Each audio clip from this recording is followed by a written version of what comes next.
우리 시간 옆에 분들에게 당신은 하나님의 사람입니다 한번 같이 고백하겠습니다. 당신은 하나님의 사람입니다.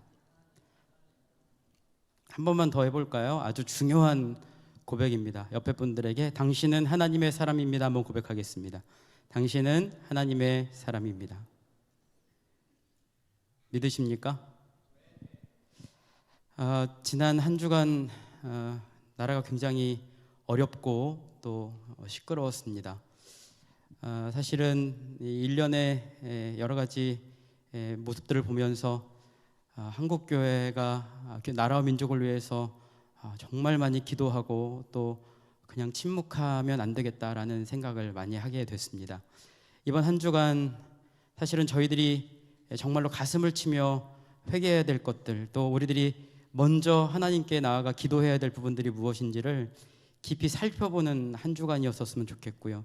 또 앞으로의 우리들의 삶이 좀 하나님의 표지판이 되어져서 우리들이 하나님의 나라가, 하나님의 공의가 어떻게 이루어질지를 기대하고 그런 마음으로 우리들이 좀 하나님을 향해서 응답을 구하고 하나님을 향해서 정말로 열심으로 우리들의 삶을 올려드릴 수 있는 그런 열심이 우리들에게 있어야 되지 않을까, 이런 생각을 했던 주간이 바로 한 주간이었고, 새벽 내내 좀 괴로운 마음으로 하나님께 기도했던 그런 한 주간이었습니다.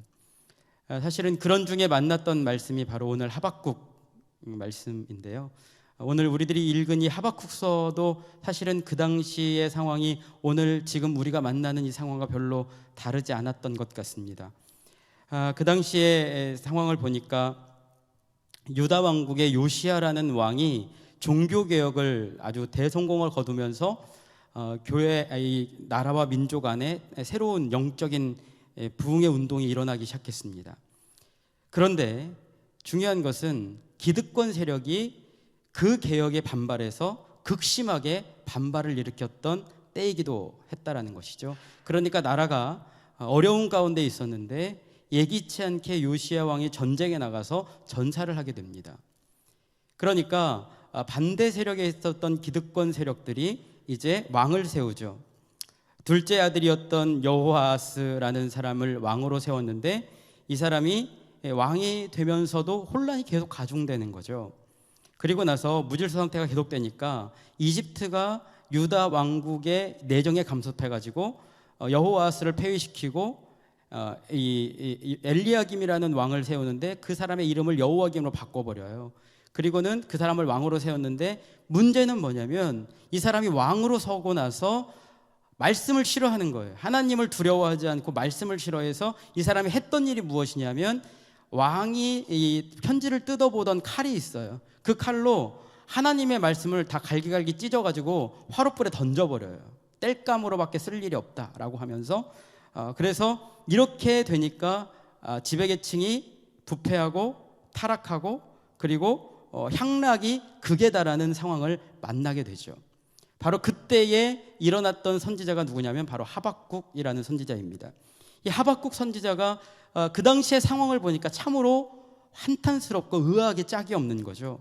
하나님 앞에서 좋은 일을 하려고 했던 요시야 왕은 전쟁에 나가서 죽게 되고, 그리고 하나님의 법을 무시한 채 악을 행한 무리들은 아무런 징계도 받지 않고 정말로 점점 더 강성해지는 것처럼 느껴지는 그런 현실을 보면서 이 하박국이라는 선지자가 도무지 참을 수 없는 상황이 된 거죠. 그래서 1장을 우리들이 읽지 않았지만 1장을 보면 하박국 선지자가 하나님을 향해서 두 가지의 질문을 던집니다. 첫 번째는 여호와 하나님, 왜 이런 불의와 폭력을 저에게 그냥 보게 하십니까? 그리고 제가 부르짖어도 응답하시지 않으니 언제까지 제가 기다려야 되겠습니까? 라고 묻습니다. 그랬더니 하나님께서 응답을 주세요. 내가 악인들을 멸할 거다. 그런데 악인들을 멸하는 도구로 누구를 사용하느냐면 바로 갈대아인들을 사용하겠다.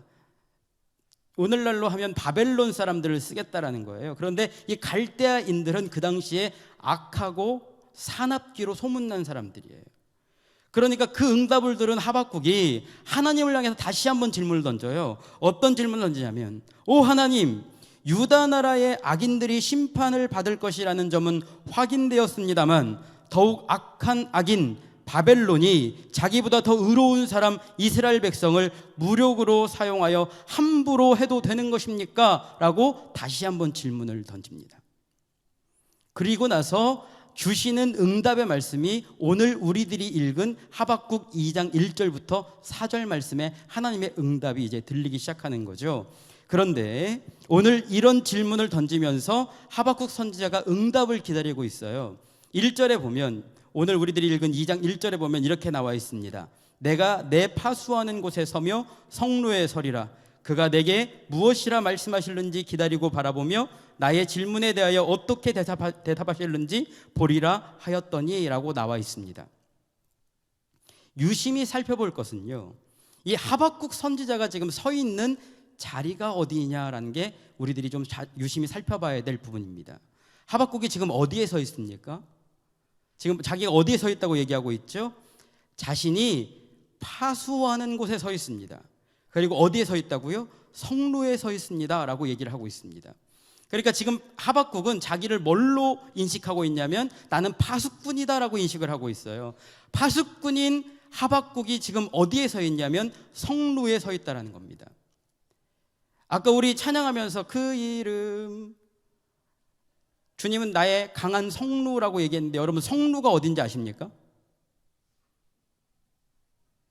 찬양을 그렇게 했는데 성루가 어딘지 모르세요? 성루라는 것은요, 여러분 우리 성이 그냥 뾰족하게 벽돌만 올라와 있는 게 아니잖아요. 그 위에 사람들이 다닐 수 있게 돼 있죠. 그리고 사람이 다니는 곳마다 기둥기둥에 집 같은 걸 세워놨죠. 다락 같은 것도 세워놓고, 우리나라로 따지면 왜 적들이 맨 처음에 쳐들어왔을 때 기와집 같은 게 크게 있고 거기에 장수가 서가지고 웬 놈이냐 하면 거기에 딱 서 있잖아요. 그렇게 집으로, 성 위에 집으로 지어놓은 곳 같은 곳이 바로 성루입니다. 성루에서 하는 일이 있어요. 파수꾼 혹은 장수가 적들이 처음 딱 쳐들어왔을 때 적들과 처음 대면하는 장소가 바로 성루입니다. 지금 하박국이 자기가 어디에 서 있냐면 파수꾼인데 자기는 성루에 서 있다. 다른 말로 하면 적을 처음 맞이하는 그 장소, 그리고 자기가 졸면 안 되는 그 자리에 지금 서 있다라는 거예요. 여러분 한번 잘 생각해 보세요. 이런 시 여러분 혹시 들어보셨습니까? 한산섬 달 밝은 밤에. 배우셨어요? 한산섬 달 밝은 밤에 수루에 혼자 앉아 큰 칼 옆에 차고 깊은 시름 하던 차에. 그 다음 뭐예요? 어디서 일성호가는 남의 애를 끝나니 라고 나오는 시조가 있죠. 누가 부른 노래죠?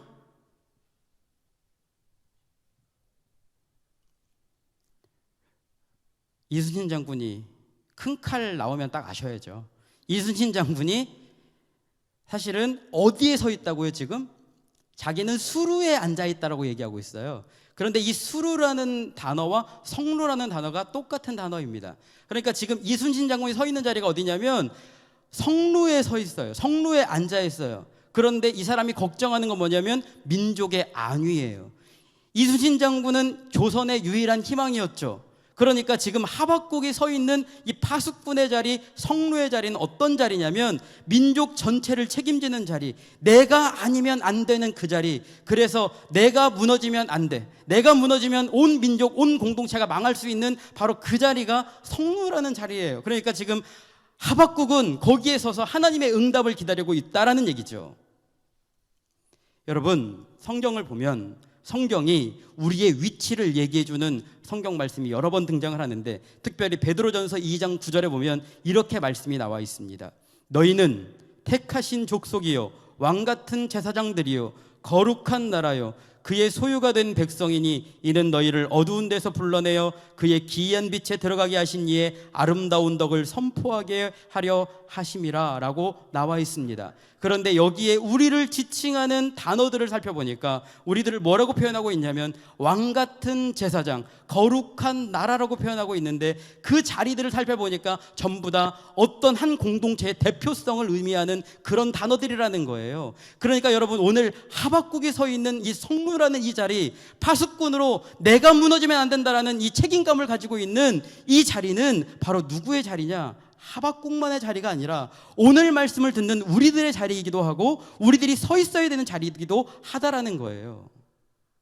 여러분, 우리가 성루에 서서 민족 전체를 책임지는 그런 마음이 우리들에게 좀 있어야 되겠다라는 거예요. 내 앞가림 하는 거 중요하죠. 나 돈 버는 거 중요해요. 내가 안전하게 사는 거 참 중요합니다. 그런데 하나님께서 우리들을 이 땅에 보내신 목적이 있어요. 우리들을 성루에 세우시고 이 민족 전체를 책임지고 온 세계 열방을 책임지라고 우리들을 어디에 세우셨다고요? 바로 성루, 파수꾼의 자리에 우리를 세우셨다라는 겁니다. 그러니까 이런 마음으로 우리들이 민족을 바라보고 이런 마음으로 우리들이 이 시대를 바라보면 한순간도 그냥 멈춰 서 있을 수가 없는 거죠. 그래서 여러분, 하박국 선지자도 마찬가지였던 것 같아요. 이 사람이 하나님의 말씀을 기다리는데 그 기다림이 그냥 기다리는 게 아니에요. 1절 하반절에 보면 이렇게 나와 있습니다. 그가 내게 무엇이라 말씀하실는지 기다리고 바라보며 라고 되어 있습니다. 여기서 기다리다라는 이 아차페라는 이 히브리어의 뜻을 보니까요, 지켜보다, 응시하다, 망을 보다라는 뜻입니다. 그러니까 하박국의 기다림은요, 우두커니 앉아서 그래 될 대로 되라 라고 시간만 때우는 기다림이 아니었다라는 거예요. 하박국은 중요한 보물을 찾아내기 위해서 끊임없이 무엇인가를 찾아다니고 끊임없이 무엇인가를 응시하는 그런 기다림으로 기다리고 있었다라는 거예요. 그런데 이게 별로 우리들의 마음에 안 와닿죠. 그런데 우리 남자 예비역 형제들은 아마 이 기다림을 알 수 있습니다. 제대하는 날짜를 기다리는 이 기다림, 우리 제대한 형제들은 감이 확 오십니까? 또 수능 보고 나서 합격 통지서를 받기 위해서 기다리는 기다림, 자매한테 나랑 사귈래? 나 하루만 생각해 볼게. 그러고 그 다음날 문자가 딱 왔는데 응 할 때의 그 기다림이 바로 오늘 하박국이 기다리고 있는 기다림이라는 거예요. 소망이 있는 기다림, 소망이 있는 기다림. 그리고는 그냥 기다리는 것만이 아니고 바라보다라고 되어 있어요. 리루트라는 이 말, 숙고하다, 분별하다, 경험하다라는 뜻을 가지고 있는데요, 이 표현은 하나님의 응답을 건성으로 그냥 기다리는 게 아니에요. 그냥 바라보는 게 아니에요. 분별해서, 숙고하면서 하나님의 응답이 과연 무엇일까 고심하면서 이 사람이 지금 하나님의 응답을 바라보고 있다는 거예요. 여러분, 왜 이 하박국이라는 선지자가 이렇게 하나님의 말씀을 기다리고 바라보고 있었을까? 사실은 하박국이 파수꾼의 마음으로 성루에 서보니까 보이는 게 있어요. 성루에 높이 올라가서 보니까 보이는 게 있어요. 첫 번째는 뭐냐면 자기 민족의 죄가 보여요. 이 민족이 어떻게 악한 일을 했는지를 보이는 거죠. 그리고 두 번째 봤던 게 뭐냐면 하나님의 심판이에요. 야, 우리 민족이 죄를 저질렀으니까 하나님이 가만두지 않겠구나, 하나님의 심판이 분명히 임하겠구나, 하나님의 심판을 받습니다. 세 번째로 본 것은 무엇이냐면 심판의 도구가, 하나님께서 도구를 사용하시는 그 도구가 바로 갈대아인들, 사납기로 악하기로 소문난 바벨론 민족들을 통해서 이 민족을 심판하시겠구나라는 것을 보게 된 거예요. 그러니까 이 사람이 기다리는 거죠. 바라보는 거예요. 뭘 기다릴까요? 뭘 바라볼까요? 하나님, 이 민족을 좀 불쌍히 여겨 주십시오. 하나님 좀 구원을 허락해 주십시오. 살 길을 좀 열어 주십시오. 그런 응답을 지금 이 사람이 열망하면서 간절하게 하나님을 응시하면서 끊임없이 간절하게 기다리고 있다라는 것이죠. 그런데 바로 그때 하나님의 응답이 들립니다.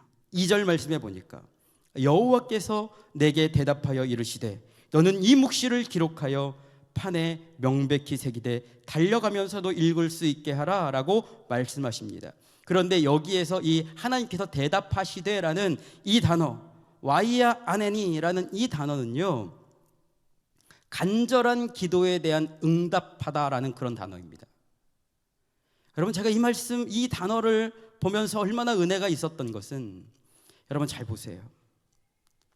하나님을 갈망하고 하나님을 열망하면서 하나님의 응답을 기다리고 분별하고 하나님을 응시하는 사람들에게 주는 결론이 있는데, 그 결론은 바로 무엇이냐? 하나님의 응답이라는 거예요.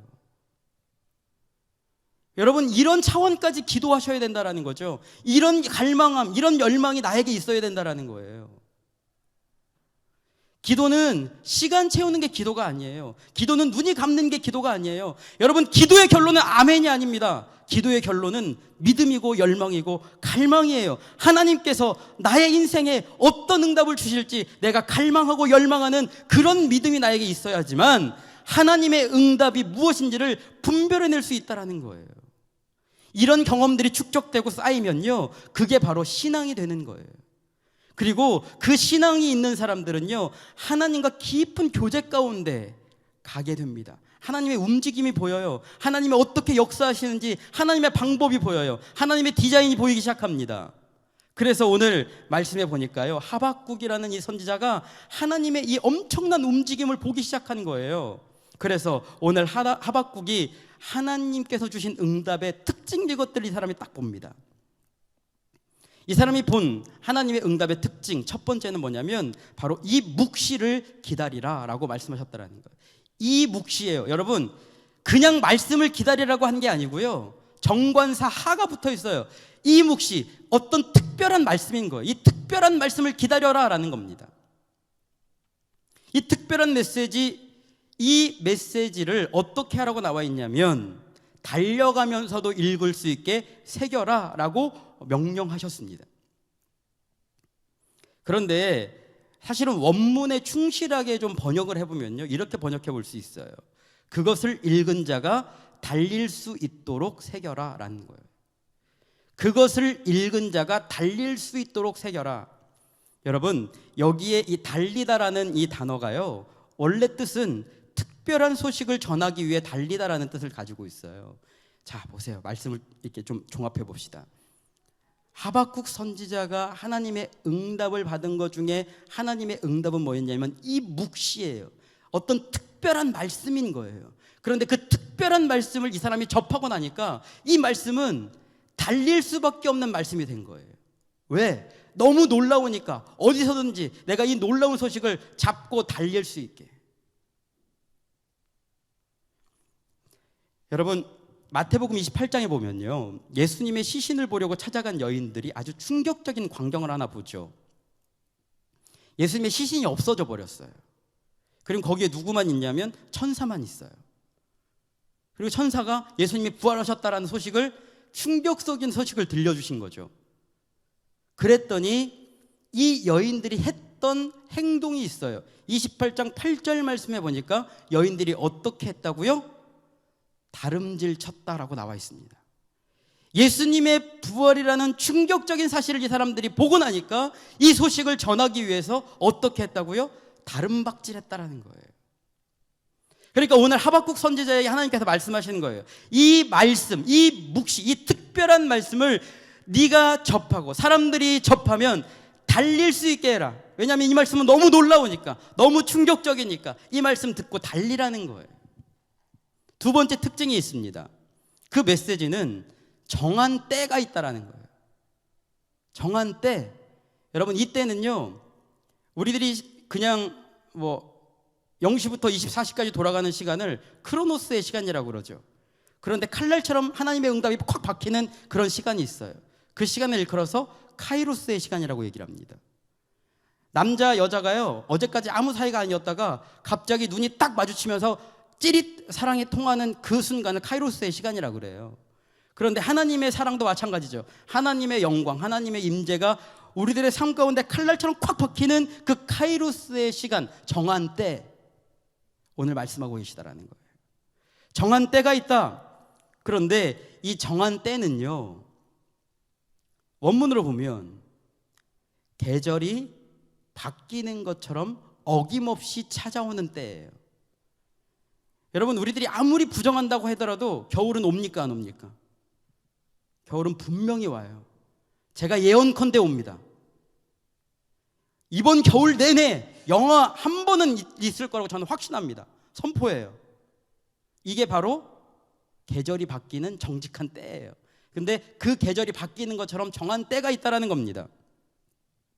그런데 그 말씀에 보니까요, 사람들이 보기에는 더딘 것처럼 보이지만 그것은 지체되지 않고 분명히 이루어질 것이다 라고 하나님이 말씀하셨습니다. 하박국이 이 메시지를 보고 그가 여태까지 항변하듯 던졌던 질문이 싹 사라져 버렸어요. 이 뒤로 하박국이 하나님을 향해서 항변하는 질문이 하나도 나오지 않아요.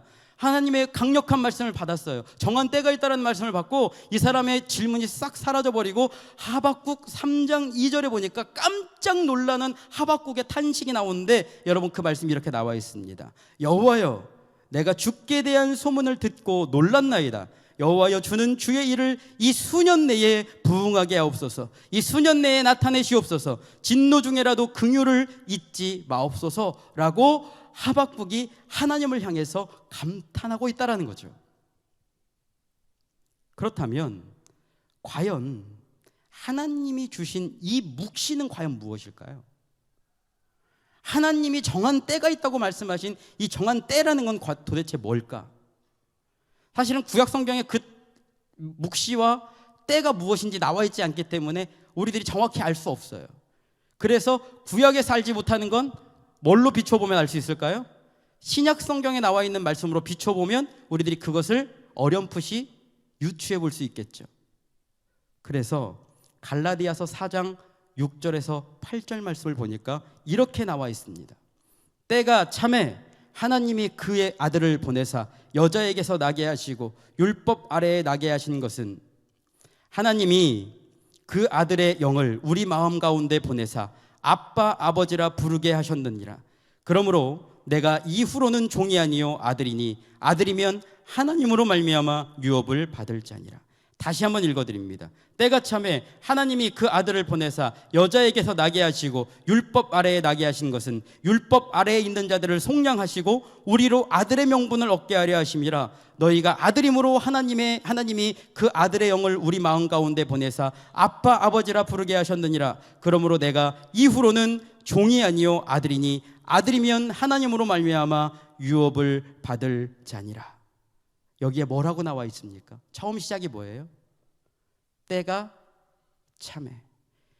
분명히 하박국에게 하나님께서 말씀하셨던 게 있는데 정한 때가 있다라는 거예요. 그런데 신약에 와서 보니까 때가 찼다라고 얘기하는 거예요. 때가 찼는데 때가 찼을 때 이루어지는 것들이 있죠. 뭐가 이루어져요? 하나님의 아들이 이 땅 가운데 오신다라는 거예요. 그리고 이 땅 가운데 오셔서 어떤 일을 하시냐면 율법 아래, 죄 아래에 있는 사람들을 속량하셔요. 그리고는 우리로 하여금 뭘 얻게 하시냐면 아들의 명분을 얻게 하신다라는 거예요. 아들의 명분뿐만이 아니고 영을 주셔가지고 이제 하나님을 전능하신 하나님이 아니고요, 아침에 아빠 얼굴 딱 보면 아빠라고 얘기하는 것처럼 하나님을 아빠 부를 수 있게 해주시겠다라는 거예요. 하박국이 정확한 하나님의 묵시가 임할 때에 이렇게 분명한 뜻을 알 수 있었는지 없을지는 모르지만 이 사람은 어렴풋이라도 이 엄청난 소식을 이 사람이 눈으로 목격하고 있는 거죠. 이 묵시가 지금 임하고 있으니까, 이 특별한 메시지가 임하고 있으니까 이 사람이 그걸 보고 있는 거예요. 그래서 이 사람이 보는 거 뭐예요? 하나님의 아들이 이 땅 가운데 오신다라는 거예요. 그런데 그 사람이 봤던 이 땅은 어떤 땅이냐면 갈대아인들이 득식을 한 땅이에요. 악인들이 차고 넘치는 땅이 바로 그런 땅이에요. 그런데 그 땅에 누가 오신다고요? 하나님의 아들이 오신다라는 거예요. 그리고 아들이 오셔서 무슨 일을 하시냐면 죄 가운데, 버림받은 인생 가운데 사람들이 악한 사람들에게 치이고 상처받고 억압당하고, 그래서 나는 보잘것없는 존재라고 여기는 이스라엘 민족을 향해서 너희들을 아들 삼아주겠다라고 말씀하시는 거예요. 거기서 멈춰 서시는 게 아니죠. 아빠라고 부를 수 있도록 하나님과의 친밀한 관계를 회복해 주시겠다라고 지금 하박국이 그 엄청난 소식을 눈으로 보고 있는 거죠. 이런 소식을 들으니 하박국이 달리지 않을 수 있겠습니까? 여러분, 그래서 하박국이 이런 역사들을 그가 눈으로 봤지만 사실은 여러분, 구원 역사의 관점으로 보자면, 여러분 잘 보세요. 신약 성경에 가보면 예수님의 제자들이 이런 역사들을 다 이루어가지 않았습니까? 예수님의 고난을 받죠. 예수님의 십자가의 보혈 사건을 그들이 봤습니다. 예수님의 부활을 경험했어요. 그리고 그들이 했던 일이 무엇이냐면 사도행전 3장 이후로 쭉 보면 그들이 온 세계열방을 향해서 어떤 일을 했어요? 너희들이 하나님의 자녀라고 그들에게 하나님의 자녀됨을 선포했어요. 너희를 구원받은 백성이라고 선포했어요. 그리고 그들이 주님 앞에 돌아오면 너희들이 구원받을 수 있다고 선포한 복음의 내용들이 바로 거기에 고스란히 담겨져 있다는 거예요. 하박국이 그런 사실을 그가 보았다면 얼마나 놀라운 일이겠어요. 이 묵시가 지금 하박국에게 임하고 있다는 것이죠. 그런데 여기서 멈춰선 게 아니에요. 이 묵시가 더 강력해져요. 더 강렬해집니다. 4절에 보면 보라, 그의 마음은 교만하며 그 속에서 정직하지 못하나 의인은 그의 믿음으로 말미암아 살리라 라고 말씀하고 있습니다. 이 말씀을 들은 하박국이 이제 전혀 새로운 차원을 보게 돼요. 자, 그가 하나님께 뭐라고 얘기했냐면 악인들을 왜 이렇게 가만히 놔두십니까? 언제까지 저를 기다리게 하실 겁니까? 하나님, 이 악인들보다 더 악한 갈대아인들을 사용하셔서 이스라엘 민족을 멸하신다고요? 어떻게 이러실 수가 있습니까? 라고 얘기하는 하박국에게 하나님께서 악인의 최후가 어떠한지를 묵시를 통해서 지금 말씀해주고 있는데, 여러분 유진 피터슨의 메시지 성경을 보니까요, 이 말씀을 이렇게 표현해놨어요. 악인들의 실체가 등장하는데요, 이렇게 나와 있습니다. 그를 보아라, 자만심으로 한껏 부풀어 오른 그 자아로 가득하다만 영혼은 텅 비어있다. 시편 1편에 보면 악인은 그렇지 않으며 바람에 나는 겨와 같도다. 여러분 말씀을 한번 잘 보세요. 하나님이 역사라는 퀴즈를 막 하시잖아요. 그러면 알곡들은 점점 안쪽으로 하나님 품으로 들어오고요, 가라지들, 겨는요 바람에 날리는 겨처럼 다 흩어져 날아가 버린다는 거예요. 그런데 오늘 악인들의 실체를 보니까 악인들은 자아로 자기 인생에 가득한 것처럼 보이지만 영혼은 텅 비어 있어서 하나님이 역사라는 퀴즈를 하면 그들은 바람에 나는 겨처럼 싹 날아가 버리고 만다라는 거예요. 악인의 실체를 하나님께서 하박국에게 정확하게 말씀해 주고 있다는 거예요. 여러분, 그러니까 세상 부러울 필요 없다라는 거죠. 세상에 권세 가진 사람들이 아무리 악한 일을 해대면서 그것이 아무것도 아닌 것처럼 얘기한다 할지라도 우리들이 그들을 두려워할 필요가 없다라는 거예요. 언젠가 하나님은 그들을 분명히 심판하실 것이고, 역사라는 기질이 계속되면 계속될수록 그들은 바람에 나는 겨처럼 언젠가 안개처럼 사라져버릴 텅 빈 인생밖에 되지 않는다라는 거예요. 더 중요한 말씀 그 뒤에 있어요. 의인은 믿음으로 말미암아 살리라 라고 나와 있습니다. 이 하박국의 이 강력한 묵시는요, 나중에 신약 바울 사도, 히브리서를 지은 히브리서 기자, 그리고 종교개혁자인 마틴 루터, 이런 사람들에게 아주 강력한 영감들을 줬어요. 오직 의인은 믿음으로 말미암아 살리라. 여러분, 이 말씀을 바울의 말대로 하자면 믿음으로 의롭게 된다라는 뜻을 가지고 있죠. 그런데 하박국 선지자의 말로 하자면 의인은 믿음으로 말미암아 살아야 한다라는 뜻을 가지고 있어요. 다시 한번 정리해 볼까요? 바울의 말대로 하자면 믿음으로 의롭게 된다라는 거예요. 그런데 하박국의 말대로 하자면 어떻게 한다고요?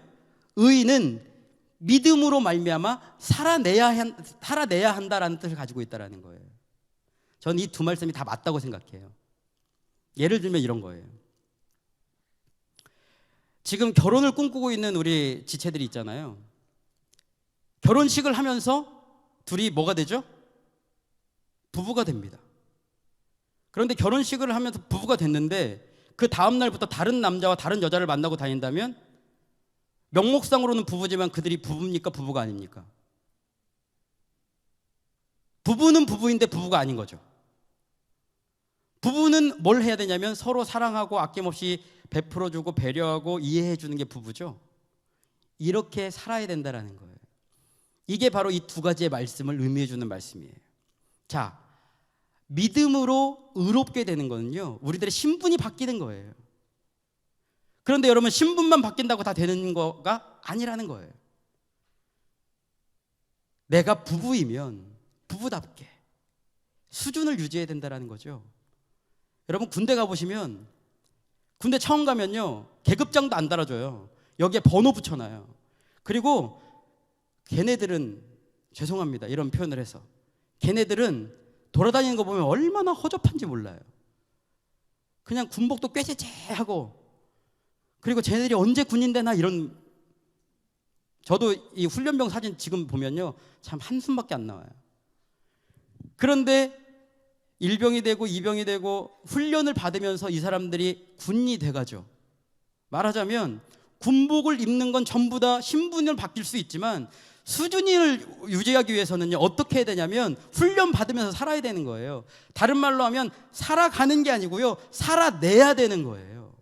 우리가 하나님을 믿음으로 말미암아 구원받은 신분이 바뀐 존재라면 신분만 바뀐 게 아니고요, 이제 수준을 바꿔야 된다는 거예요. 하나님의 말씀을 믿음으로 받고 그 믿음으로 우리들이 한순간 한순간 살아내는 수준을 회복해야 된다는 거예요. 오늘 하박국 선지자가 그 얘기를 하고 있는 거죠. 오직 의인은 믿음으로 말미암아 살아내야 한다라고 지금 말씀하고 있다는 거예요. 그러니까 하박국이 이 말씀을 성로에서 받으면서 자기의 인생을 돌아보니까 아마 이런 감동이 오지 않았겠습니까? 이제 이 이스라엘 백성은 하나님의 자녀가 될 텐데 자녀답게 믿음으로 살아내야 되지 않을까? 나는 과연 어떻게 살아가야 될까? 저는요, 우리나라가 어려운 가운데 있어요. 그런데 어느 누구의 일이 아니에요. 우리 자신들의 일인 거죠.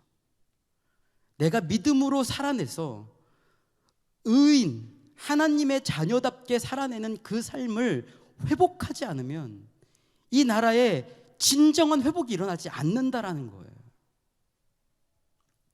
중국 작가 위아의 산문집 사람의 목소리는 빛보다 멀리 간다라는 이 책에 보면요, 이런 구절이 있어요. 루신이 그렇게 말했어. 루신이 그렇게 말했어. 이 중국의 문화혁명 시절에 사소한 문제로 친구와 다투던 이 어린 시절의 위화라는 작가가요, 친구랑 계속 말을 하는데 친구가 말을 안 들어요. 이게 맞는데 말을 안 듣는 겁니다. 그런데 그 얘기를 하다가 갑자기 하나 문득 떠오른 게 있는데, 떠오른 구절이 있는 게 그게 뭐냐면, 루신이 그렇게 말했어 라고 얘기하니까 친구가 그 말에 그냥 수긍하고 만 거예요. 왜냐?